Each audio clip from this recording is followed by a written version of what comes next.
Coup de tonnerre en Côte d'Ivoire, Amadou Gon Coulibaly s'attire les foudres du président Alassane Ouattara vers un scénario à la Kabila et Ramanizi en RDC.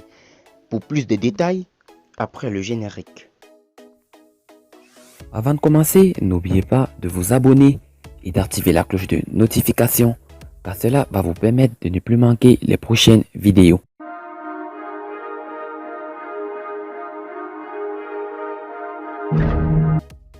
Désigné candidat du RHDP à la présidentielle d'octobre 2020, Amadou Gon Coulibaly fait de plus en plus l'objet des questionnements sur le bord de la lagune et brille sur sa capacité à endosser ce coutume de dauphin. En campagne avant l'heure, le premier ministre ivoirien s'est attiré les foudres de son mentor Alassane Ouattara. Tout est parti de l'échec de la mise en quarantaine de dizaines de passagers en provenance de la France et de Chine mi-mars 2020. L'incident avait provoqué un tollé et obligé plusieurs ministres à s'expliquer sur leur faveur accordée à des familles de hautes personnalités ivoiriennes. Selon les informations exclusives de LSI Africa, ces deux poids, deux mesures auraient irrité au plus haut point le président ivoirien Alassane Ouattara qui a dû procéder à un recadrage en règle de son premier ministre dont la responsabilité était clairement engagée dans le dossier.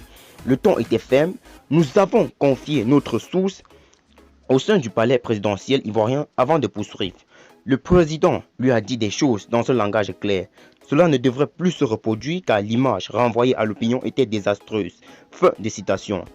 Mais cet incident n'était visiblement que le premier. La campagne électorale avant l'heure.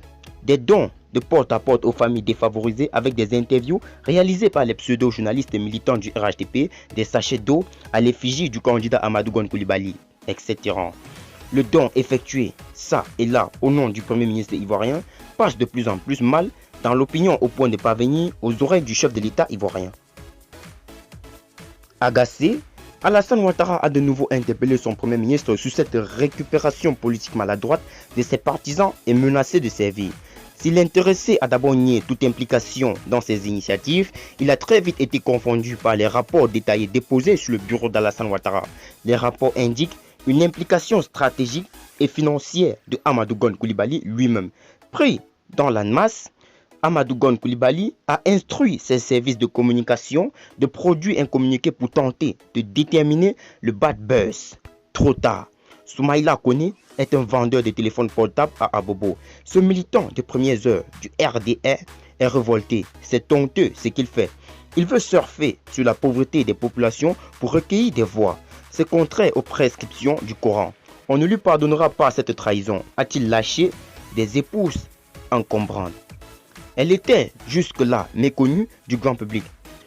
En une trentaine d'années de carrière politique, les épouses de Amadou Gon Coulibaly, qui n'étaient jamais ouvertes engagées en politique, mais depuis plusieurs mois, elles sont devenues très actives dans la politique et le milieu des affaires au point de faire l'objet de notices régulières du service de renseignement ivoirien. Au domicile respectif des épouses Coulibaly, c'est un balai incessant de laudateurs, des militants et sympathisants du RHDP. Des prières et des cérémonies de sacrifice sont régulièrement organisées, des soutiens financiers et différents projets des femmes et des jeunes, des dons de tout genre, l'argent coule à flot. Au palais présidentiel, la situation a fortement agacé Ado, au point que ce dernier a demandé une quarantaine forcée à son premier ministre au mois de mars dernier. Car, contrairement au communiqué signé du directeur de cabinet Emmanuel Aoutou Kofi, qui annonçait un autoconfinement du Premier ministre après avoir été en contact avec une personne testée positive, ce sont des visites incessantes orchestrées par des épouses qui ont indiqué le président ivoirien. Alassane Ouattara, qui connaît mieux que quiconque le dossier médical de son Premier ministre, a préféré jouer la carte de la prudence pour éviter le Covid-19 à son dauphin, nous indique un visiteur nocturne du président ivoirien.